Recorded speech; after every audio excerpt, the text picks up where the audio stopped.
I would like to thank Caressa McKnight for sending me this story and another update with the whole college admission scandal, whatever you want to call it. And we're talking about Rudy Meredith again. I told people that because he was the only black face attached to this scandal, they are going to hone on him extremely hard. And you know what? I don't even feel a damn thing for him. He should have not been a fool to get himself caught up and mixed into this situation. But the latest to come out about Rudy Meredith is that he has now pled guilty to his crime. And so far, I think he's like the only person who's actually pled guilty. I don't know if anyone else has pled guilty or not, or, try to maintain some kind of an innocence, even though we know none of them are innocent. But he has pled guilty. And I am going to read this article coming from NBC News to see what else comes from it. A former Yale women's soccer coach pleaded guilty Thursday to taking bribes and helping applicants pretend to be athletes so they could gain special admission to the Ivy League school. Rudy Meredith, a key figure in the massive federal probe into alleged cheating in college admissions, admitted to charges of wire fraud and conspiracy to commit wire fraud in an appearance before U.S. District Court Judge Mark L. Wolf. Meredith, who wore a dark suit, blue shirt, and dark striped tie to court, faces up to 20 years in prison, 3 years probation, and a fine of up to $250,000. He is expected to get a lesser sentence in exchange for his cooperation with prosecutors, but will still have to forfeit $866,000 of his ill-gotten earnings. This guy literally almost became a he probably did become, I was about to say almost, he probably became a millionaire, but it says he has to forfeit $866,000 of it. I say he should forfeit it all. Honestly speaking, anything that he has not spent frivolously, he should pay back. It says, during a marathon 2-hour hearing, prosecutors explained Meredith's role in the complex college admission scandal. Meredith showed little emotion, sat up straight in his chair, and looked straight ahead for most of the hearing. Judge Wolf questioned Meredith extensively, asking the defendant if he's sure about pleading guilty and cooperating with the government. I understand, Your Honor, Meredith answered several times. Yes, Your Honor. The judge even took time to disclose that he's a 1968 Yale graduate and has donated to the school in the past. Like we care. Lawyers on both sides did not find any problems or possible conflicts.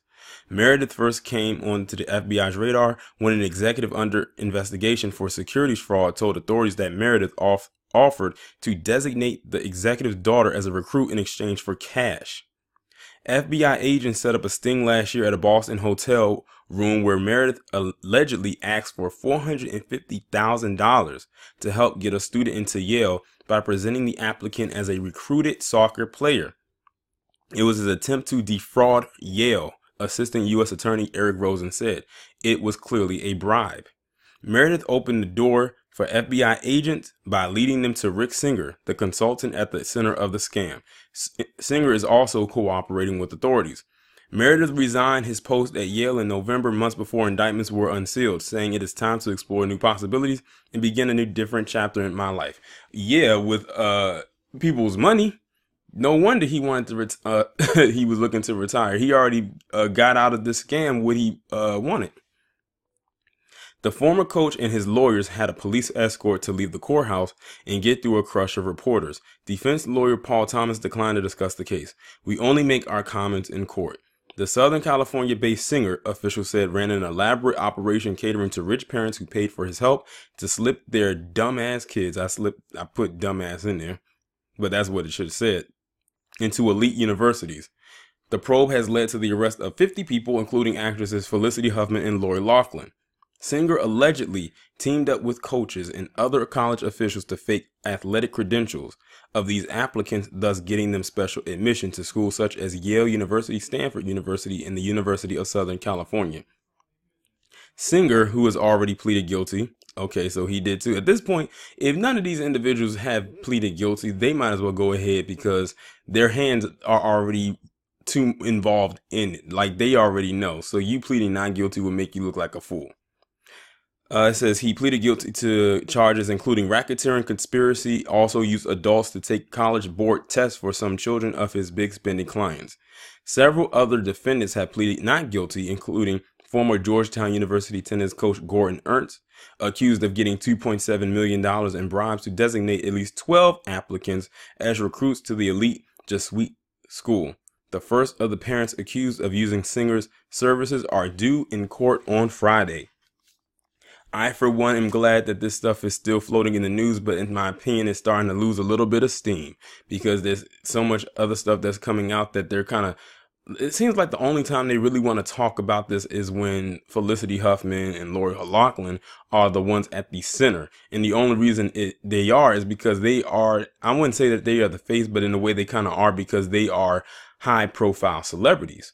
So they're going to use them. So I know that one is due in court sometime in April. So that's probably when they're going to put it back into the news again, when they have to be, have their day in court. But like I said, I feel absolutely nothing for this guy. And I use this picture for a reason. He's hanging his head in shame.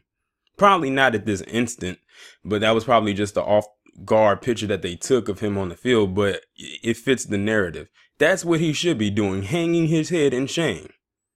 Because it was definitely a shameful act that he pulled. And like I said, no wonder he retired. He already got out of it what he wanted. He already got millions from it. He defrauded a school. And since schools and institutions like that are a part of the government, he in turn defrauded the government, which is even a bigger crime.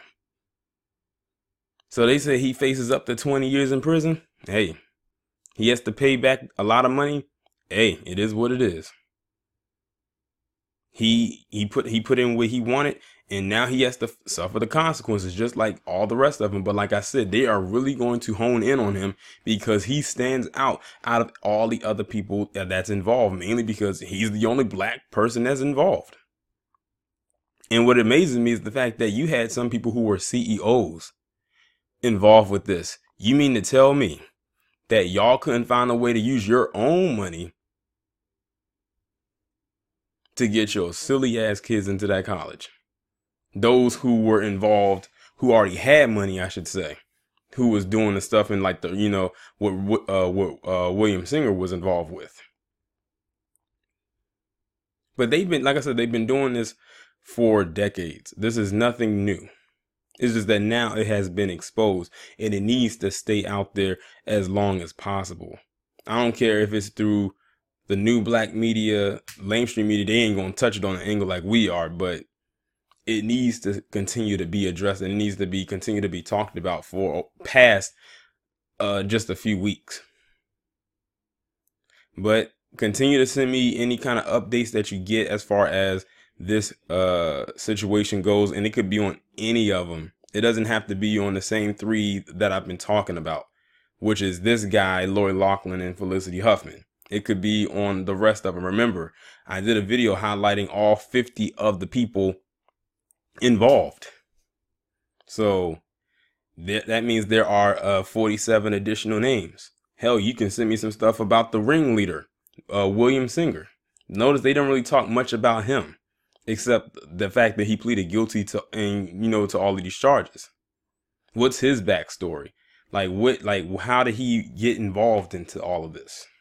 What made him want to do this? Stuff like that. But y'all let me know what you think about this down in the comments, and I will talk to you in the next one.